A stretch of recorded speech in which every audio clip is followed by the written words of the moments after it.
Muy buenas noches, licenciada. Buenas noches, compañero. Bueno, el artículo que nosotros escogimos es el éxodo sirio. Bueno, los integrantes del grupo son mi persona, Johan Maras Romero, sigue la compañera Carla Lorena Martínez Rojas, la compañera Dayana Mérida Suyo, el compañero José Antonio Campos Hurtado y la compañera Giselle Cuellar Mamani.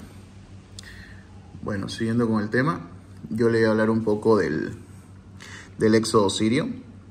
Bueno, si bien vemos el éxodo sirio, es una de las mayores crisis humanitarias que se llevó en el siglo XXI, más raíz todo al año 2011, ya, cuando estalla un conflicto armado en las primaveras de Arabia, en las primaveras árabes. Bueno, esta guerra civil se originó en Siria, ya, desplazó a millones de personas y estas estuvieron expuestas a situaciones precarias, sufrieron discriminación y violaciones, ¿no?, sistemáticas hacia sus derechos humanos.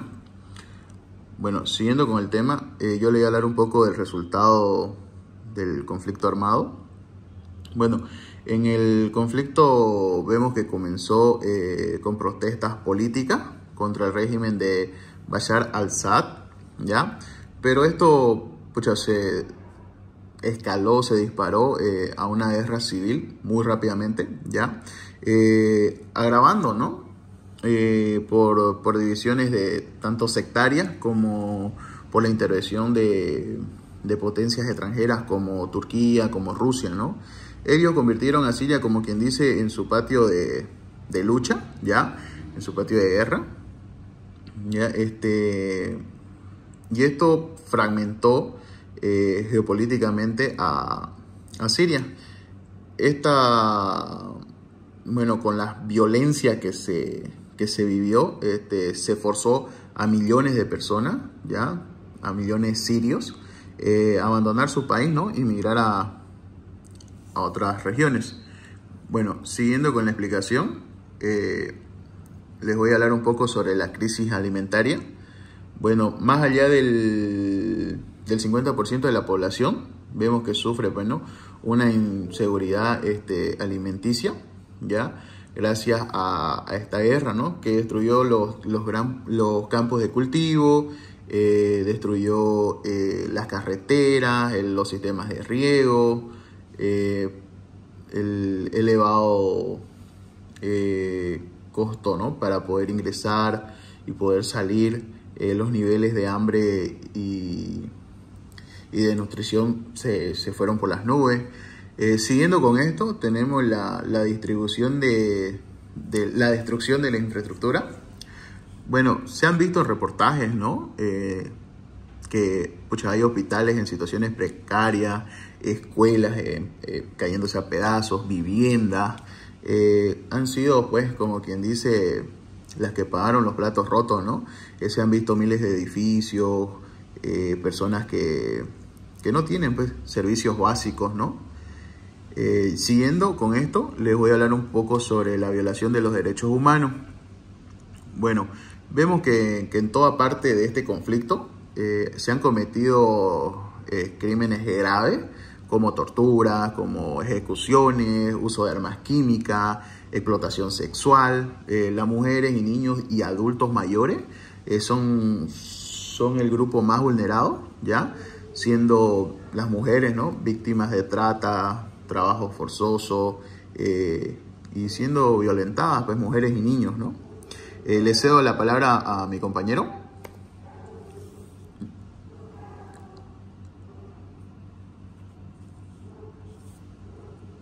Le toca, compañera. Ya. Bien, buenas noches, licenciada. Buenas noches. Yo les voy a hablar sobre 3 puntos, sobre que son la crisis alimentaria, la destrucción de infraestructura y las violaciones de los derechos humanos.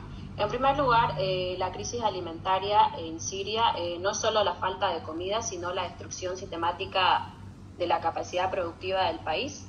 El conflicto ha tenido efectos devastadores en la población civil desde el inicio del conflicto.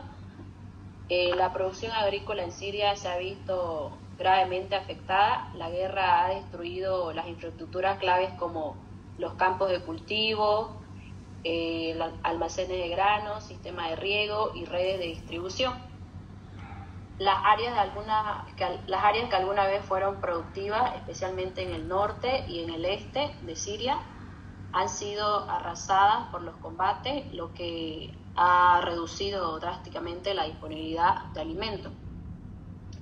A medida que estos enfrentamientos se intensificaron, el acceso a tierras agrícolas fértiles y fuentes de agua se vieron comprometidas, sumando obstáculos adicionales para la producción de alimentos en el país. Esto significa que incluso la violencia disminuyera, la recuperación agrícola sería un desafío inmenso y prolongado. La destrucción masiva en segundo lugar sería la devastación más allá de los edificios, es la aniquilación de los sistemas que sostienen la vida. La destrucción masiva de la infraestructura es uno de los factores humanitarios claves que ha empeorado la situación de Siria, ya que ha destruido bastantes infraestructuras como los colegios, dejando a los niños y jóvenes sin un futuro incierto, y también los hospitales que han podido atender con lo poco que quedaron, ya que padecen de falta de medicamentos, los hospitales bastante saturados, y por último las violaciones de los derechos humanos.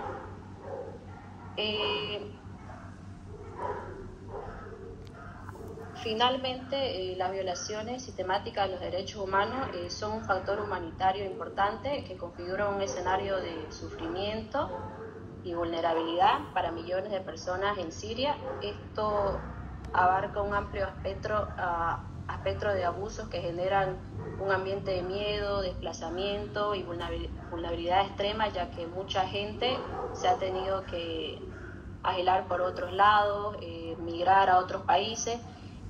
Pese igual que migrando en otros países sufren mucha discriminación, explotación, más que todo las mujeres, ya que las mujeres y las niñas, ya que el 50% de la población son mujeres, y esto afectó bastante, y eso sería mi punto. Le cedo la palabra a mi compañero. Ya, muchas gracias, compañera. Bueno, yo voy a hablar un poco de la condición de los refugiados en los países de acogida. Ya, este conflicto que se vive en Siria tuvo una consecuencia, y la consecuencia fue de que los ciudadanos de Siria se han desplazado a los países vecinos. Entre ellos está Líbano, Jordania y Turquía. Entonces, claro, como los ciudadanos sirios, al verse en estos conflictos, han tenido la necesidad de emigrar a los países vecinos. Un ejemplo claro, fuera de un poco de este tema, es lo que pasa, pasa más o menos lo que pasa en Venezuela. En Venezuela está pasando casi lo mismo, pero de una forma más silenciosa, por ejemplo. Entonces, ¿qué pasa en Venezuela? En Venezuela, siendo que geográficamente Bolivia está lejos de Venezuela, hasta acá llegan los venezolanos, incluso en toda Latinoamérica. Entonces, ¿qué pasa con los venezolanos? Si ustedes lo ven día a día, por lo menos yo lo veo, que los venezolanos están en situaciones precarias, andan en la calle, andan tarde de la noche con su hijo en brazos, no tienen trabajo, paran de transporte en público, en micro, ofreciendo hasta dulce para poder sobrevivir. Entonces, traslademos esta situación a lo que está pasando Siria. Está pasando casi lo mismo. Entonces, los ciudadanos sirios han migrado a los países vecinos y pasa lo mismo. Los ciudadanos sirios, como no tienen una estabilidad laboral, no es que se han ido porque ellos han querido, se han ido ya que su país no le da esa seguridad jurídica ni social. Entonces, al momento de que ellos migran a estos tres países, al momento que ellos migran, pasan situaciones precarias, derechos fundamentales que no existen prácticamente para ellos. Entonces, derechos como probablemente derecho a la libertad, derecho al trabajo, derecho a la salud, se ven muy limitados para ellos, ya que ellos al estar en un país vecino no tienen pues el mismo trato que podrían tener en su ciudad, ¿no? En su país natal. Y pasa eso, bueno, está pasando eso en Siria, y lo cual es triste, pero también son las consecuencias, ¿no? Y bueno, eso sería mi punto. Le cedo la palabra a mi compañera.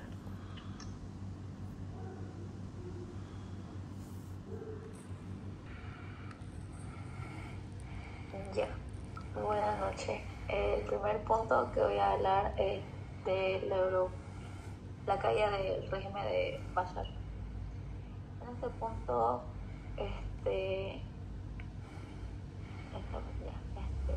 representa un cambio importante en el panorama sirio, pero no es necesariamente una garantía inmediata. Para el retorno de los refugios, aunque el fin de su gobierno podría abrir una nueva etapa, las heridas del conflicto y la desconfianza acumulada durante más de una década no desaparecen de un día para otro. Además, que la UE debe actuar con coherencia respecto a los valores que dice defender, evitando apresurar el retorno antes de que sea realmente seguro. En cuanto al segundo punto, que vendría a ser el retorno de los refugiados, la idea del retorno parece más una ilusión parcial que una realidad consolidada. Si bien algunos refugiados podrían ver en el cambio político una oportunidad, las condiciones internas como crisis económica, fragmentos territoriales y el nuevo control autoritario del Ahmed, creo que generan demasiadas incertidumbres. Esto es especialmente crítico para las minorías y para quienes se oposicionaron al régimen anterior, pues el riesgo de persecución o inseguridad sigue presente, y desafíos para la Unión Europea en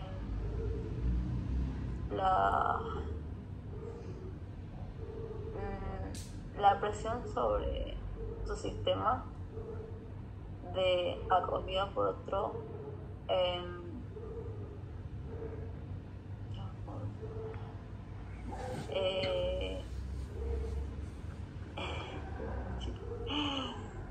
la UE se encuentra en un sistema claro. Por un lado, aliviaría la presión sobre su sistema de acogida, y por otro, apresurar el regreso podría derivar de repatriaciones forzadas o en situaciones precarias.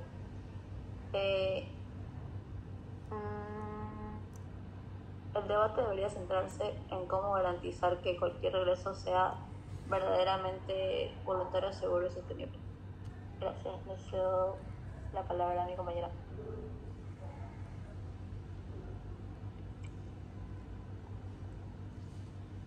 Bien, buenas noches, licenciado, buenas noches, compañero. Ya para finalizar, vamos a centrarnos en lo que es ya los desafíos a futuros y perspectivas del Estado sirio. Aquí hemos tomado en cuenta 5 puntos, lo cual, como primero, tenemos lo que es la inversión masiva. ¿En qué se centra esto? Es la necesidad, ¿no?, de atraer grandes flujos de capital del extranjero y nacional para poder reactivar la economía. Esto también va a requerir seguridad jurídica y una estabilidad política. Como punto número 2, tenemos lo que es la reconstrucción de infraestructura, es decir, restaurar hospitales, escuelas, viviendas, redes de agua y otros. También está lo que es la reconstrucción social, lo cual es promover el diálogo. También puede incluir lo que es la inclusión de los distintos grupos religiosos políticos. Como cuarto punto, tenemos lo que es una justicia transparente, esto para poder garantizar los procesos judiciales e imparciales, rendición de cuentas a los responsables de las violaciones sobre los derechos humanos, y para terminar, una reforma que garantice la inversión con cambios legales e institucionales que brinden confianza a inversores, ¿no?, protejan contratos y fomenten un entorno económico.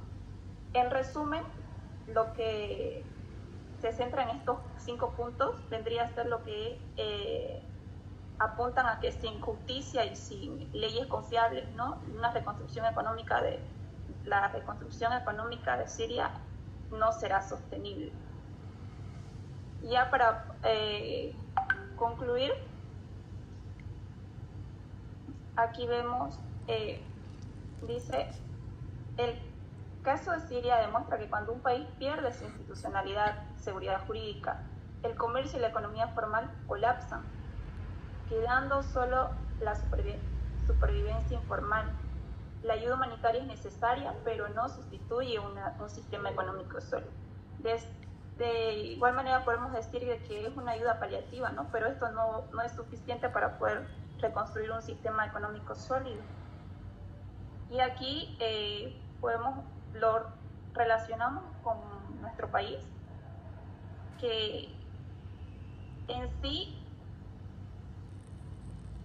es... Perdón, no me sale la diapositiva. Ok. La lección para Bolivia es clara, ¿no? Que es el fortalecer el derecho comercial. Se pasó la diapositiva. Comercial y las instituciones que los respaldan. Es una inversión en estabilidad, inclusión y desarrollo, ya que sin un marco legal confiable, la actividad mercantil pierde su capacidad de generar bienestar y se vuelve vulnerable ante cualquier crisis. Básicamente aquí nos está diciendo que la estabilidad jurídica y las instituciones fuertes no vienen a ser un lujo, sino un requisito para el bienestar y la resistencia de cualquier país ante cualquier crisis que se pueda suscitar. Gracias.